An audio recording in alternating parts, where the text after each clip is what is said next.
با درود از دفتر مرکزی رادیو آزادی در پراگ، شعله گلخوجه هستم و به برنامه خبری خوش آمدید. نخست سرخط موضوعی امروز 25 مارس رو برای شما میگویم.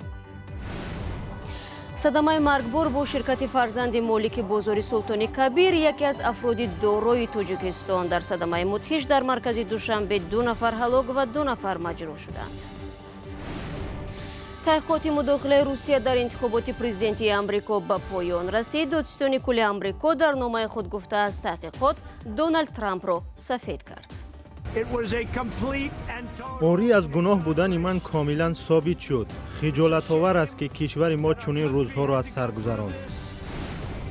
و مکتبی را که با پول بانک جهانی ساختند همگی 3 سال طاقت کرد. به خاطر صدمه‌ای بودن بنا دیگر خوانندگان در آنجا تحصیل نمی کنند. در خانه یکی از معلمای محله سبزی بود، در خانه چند مدت خواندیم. با معلمایی که جان عزیز در همون خانه در خانه چون دست دادن. مقامات کارهای داخلی تاجیکستان نسبت کبیر کبیروف پسر مالک بازار سلطان کبیر پرونده جنایی باز کرده اند. در صورت اثبات گناه به او از 5 تا 10 سال زندان تهدید میکند. ماشین کبیروف 19 ساله 2 روز پیش در روبروی بینای ساختمانش تمام خدمات علاقه و در نزدیکی بینای پارلمان تاجیکستان به صدمه دچار شد. میرزا نبی خالقزاد گزارش میدهد. چند روز از این حادثه میگذرد. وقتی که راهگذرها و راننده‌های ماشین میگذرند حتما در اینجا میستند و درباره این صدمه صحبت میکنند، در فکرشون میگن، بعد میگذرند. لکسوس 460 که با کبیر پسر رئیس بازار معروف با نام سلطان کبیر در همین جا برخورد، جان 2 جوان را گرفت و 2 جوان دیگر که هر 4 نفر دانشجوی دانشگاه ملی تاجیکستان بوده و تحصیل خوب داشتند، هم ضرر دیدن و هم جان خود را از دست دادند. حالا 2 نفر از آنها در بیمارستان استقلال یعنی که بستری هستند که یکی از آنها خودی کبیر راننده همین ماشین است. وزارت کارهای داخلی تاجیکستان در نسبت این حادثه با ماده 212 یعنی از ویران کردن قاعده را پرونده باز کرده و تفتیشات را ادامه می‌دهد. نزدیکان هلاک شده ها و خانواده کبیر هنوز در مورد حادثه چیزی نگفتند. در تقریبا 2 سال اخیر در تاجیکستان بر اثر صدمه‌های نقلیاتی بیش از 700 نفر جان باخته و بیش از 2300 تن دیگر مجروح شدند. سالهای اخیر چندی از صدمه‌ها با اشتراک فرزندان مقامداران تاجیک و افراد شناخته کشور رخ داده است. گزارش میرزا نبی خالقزاد بود و ضمناً از سال 2010 به این سو در راه‌های تاجیکستان بیش از 7.5 میلیون ویرانکنی قاعده حرکت در راه‌ها ثبت شده است. در صدمه‌ها بیش از 3.5 هزار نفر جان خود را از دست دادند. به گفته مقامات سبب‌های اساسی صدمه‌های نقلیاتی سرعت بلند حرکت به اعتنایی به قاعده‌های حرکت در راه، برآمدن به سمت مقابل و اداره ماشین در حالت مستی میباشد. ویلیام بر دادستان کل آمریکا گزارش را درباره تحقیقات دیر انتظار رابرت میولر مفتش ویژه پرونده مداخله روسیه در انتخابات پرزیدنتی آمریکا به وکیلان پارلمان سپرد. خلاصه های دادستان کل درباره تحقیقات روز یکشنبه به دست کنگره رسید و واکنش های گوناگون را به بار آورد. بر طبق خلاصه های تحقیقات ستاد انتخاباتی دونالد ترامپ در انتخابات سال 2016 هیچ مصلحت و یا همدستی با روسیه نداشته است. طاهر سفر موضوع را ادامه می‌دهد. رئیس جمهور دونالد ترامپ در فلوریدا بود که نخستین خلاصه‌های تحقیق نشر شد که بر ریاست جمهوریش سایه افکنده است. 2 روز پیشتر رابرت میولر مفتش ویژه بعد از 2 سال تفتیش پرونده را به ویلیام بر دادستان کل آمریکا سپرد. سوال‌های اصلی تحقیق این بود: آیا ترامپ و یا همراهانش در انتخابات سال 2016 با روسیه همدستی کردند و آیا ترامپ به تحقیقات ممانعت می‌کرد؟ دادستان کل آمریکا روز 24 مارس خلاصه 4 صفحه‌ای تحقیق را نشر کرد. پیش از نشستن به هواپیما ترامپ گفت خلاصه این است که او هیچ گناه نکرده است. آری از گناه بودن من کاملا ثابت شد. خجالت آور است که کشور ما چنین روزها را از سر گذراند. خجالت آور است که رئیس جمهور شما چنین روزها را از سر گذراند. با تکیه به خلاصه معلومات خدمات اطلاعاتی آمریکا که روسیه به انتخابات سال 2016 مداخله کرد، در تحقیق آمده است مفتش خاص معلوم نکرد که ستاد ترامپ و یا یگان شریک آن در تلاش‌های حکومت روسیه همدستی و یا با آن مصلحت کرده باشند. دادستانی کل همچنین نوشته است شواهدی که مفتش ویژه جمع آورده است برای معلوم کردن آن که رئیس جمهور مانع تحقیق و یا عدالت شده است کافی نیست. عین زمان خلاصه رابرت میولر این است که رئیس جمهور اگر جنایتی هم نکرده باشد اما به گناه هم اعلان نشده است. رهبران حزب دموکرات در پارلمان نانسی پلوسی و چک شومر با نشر بیانیه مشترک گفتند با نظرداشت آنکه گزارش میولر رئیس جمهور را از اتهام ممانعت به عدالت عاری نمی‌داند، مهم است که گزارش کامل و سندهای ضروری به هیچ تأخیر دسترسی جامعه شود. جری ندلر از کمیته دادگاهی سنا گفت گزارش مذکور نظر به جواب سوالهای زیادتر ایجاد کرد. مفتش ویژه رئیس جمهور را عاری از گناه نمی‌داند، هرچند دادستان کل ظاهراً نخواسته است از این بیشتر بگوید و خلاصه ها را آشکار کند. ما نمی‌توانیم به تفسیر خلاصه های شتابکارانه و یک طرفه واقعیت ها تکیه کنیم. بر اساس تحقیق میولر تا حال چند نفر از اطرافیان ترامپ بازداشت، متهم و زندانی شدند. مایکل فلین مشاور امنیت ملی کاخ سفید که بعد از 22 روز کار از مقامش رفت، بعد دروغگویی به FBI گناهکار دانسته شد. او دایر به ارتباطش با روس‌ها دروغ گفته است.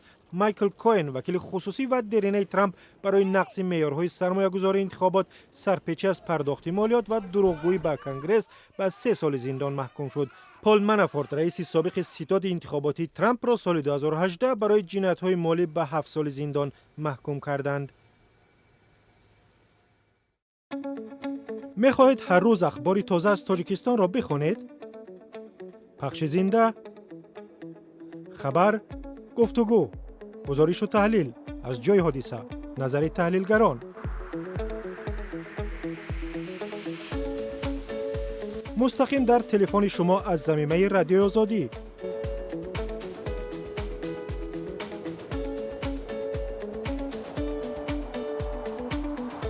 در بخش جستجو رادیوی آزادی نویسید. یافتید دکمه گت یا اینستال را پخش کنید. زمینه را باز و با کار آغاز کنید.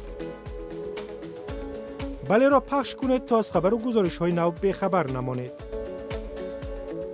با رادیوی آزادی در جریان حادثه ها باشید. شما برنامه خبری رادیو آزادی را تماشا دارید. مرکز اسلام شناسی یک نهاد وابسته به رئیس جمهوری تاجیکستان سیمای افراطگرایان و تندروان را مشخص کرده است. کارشناسان مرکز پس از صحبت با 10 نفری که با گناه افراطگرایی پس پنجره رفتند صحبت کرده و ضعف آنها در برابر عقاید افراطی را آشکار نمودند. همکارم عبدالله اشورف با آموزش این موضوع مشغول بود و در استودیو با ماست تا اینکه به سوالها پاسخ بدهد.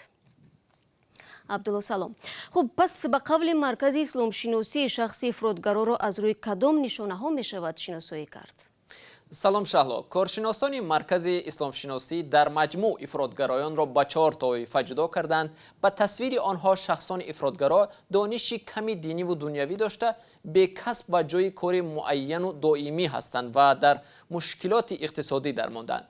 مؤلفان میگویند این گروه از تاثیر بدی غربت به آسانی فریفته مبلغان گروه های افراطی می شوند. گروه دیگری تندروان را مؤلفان زاده خانواده های سنتی می دانند که در سال 90 زمان مخالفت های داخلی تاجیکستان با اهل عائله به افغانستان رفتند. کارشناسان مرکز اسلام شناسی در پژوهش 2 طایفه دیگری افراطگرایان را نیز تصویر کردند که ربط به دین و مذهب ندارند. بنابر تصویر کارشناسان مرکز این طایفه افراطگرایان از راه زورآوری درآمد مفت گرفتن را میپسندند، ولی بنابر پرزور شدن نظارت و مبارزه مقامات با جنایتکاری با پیشه قبلی خود زندگی کردن نتوانستند و از این رو با گروه های افراطی پیوستند. اما عبدالله تو کجا این خلاصه های مرکز اسلام شناسی منصفانه است؟ چون در گذشته برخی از حامیان حقوق ادعا کرده بودند که ماده افراطگرایی قانون جنایی گاه برای سرکوب منتقدان نیز استفاده می شود.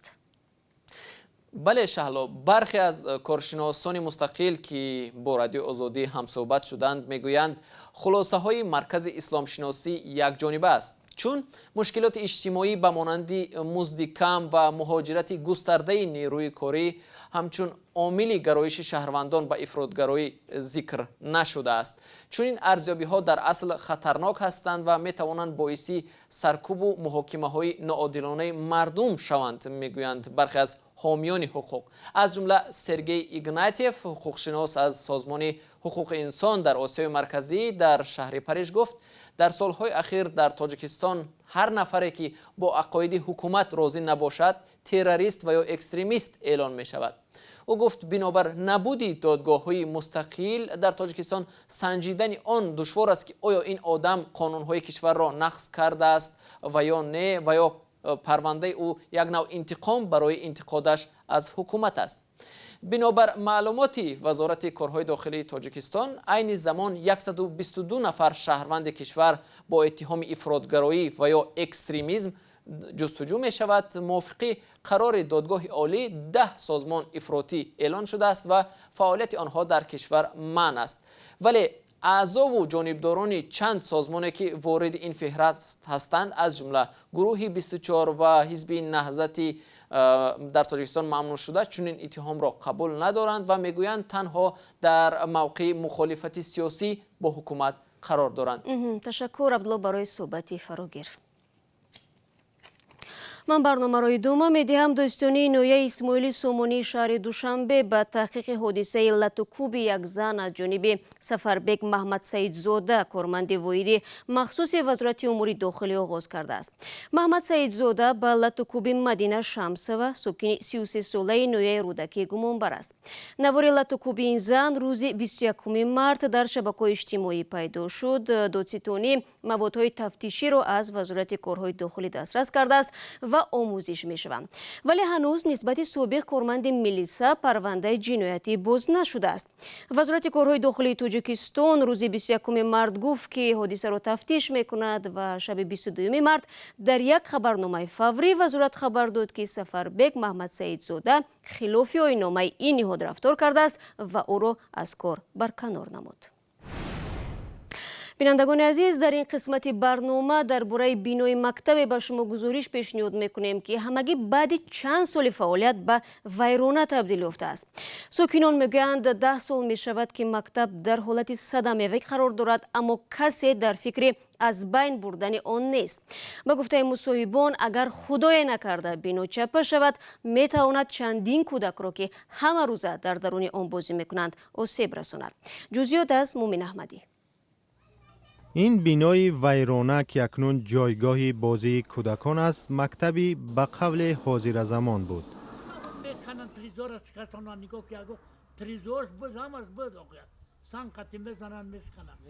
سال 2007 با 500,000 سامانی که گرانت بانک جهانی گفته می شود در محله سیدعلی ولیزاده شهر کولاب مکتبی رقمی 41 را ساختند. به قبل آموزگاران بعد 3 سال دیوارهایش کفیدند و فرو رفتند و در آن به خاطر صدمه‌ای بودنش دیگر خوانندگان تحصیل نکردند. بعدی که مکتب به حالت صدمه گرفت ما در خانه می‌خوندیم. در خانه یکی از معلمای محله سبزی بود، در خانه چند مدت خوندیم. با معلمایی که جان عرسی در همون خانه در خانه چون دست دادن. این بنا را در عرفه جشن 2700 سالگی کولاب چون عمارت جشنی به استفاده دادند.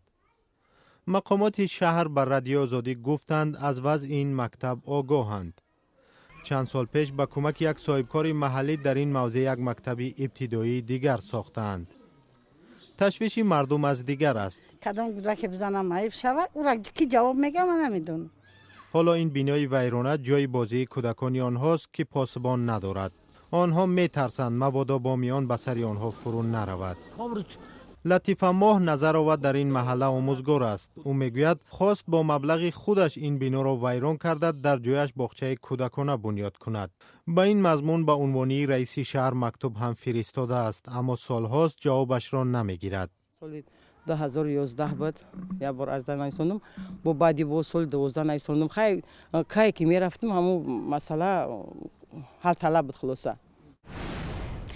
بینندگان عزیز، با این مطلب برنامه امروز رو به انجام میرسونیم، ولی شما میتوانید در 24 ساعت نزدیک از وبسایت ما www.azadi.org مطلبی از این بیشتر رو بخونید و همچنین سری بزنید به آزادی ویدیو کانال ما در یوتیوب که اونجا گزارش‌های جالب داریم. من شما رو فردا در نوید بامدادی منتظر میشم. خدا نگهدار.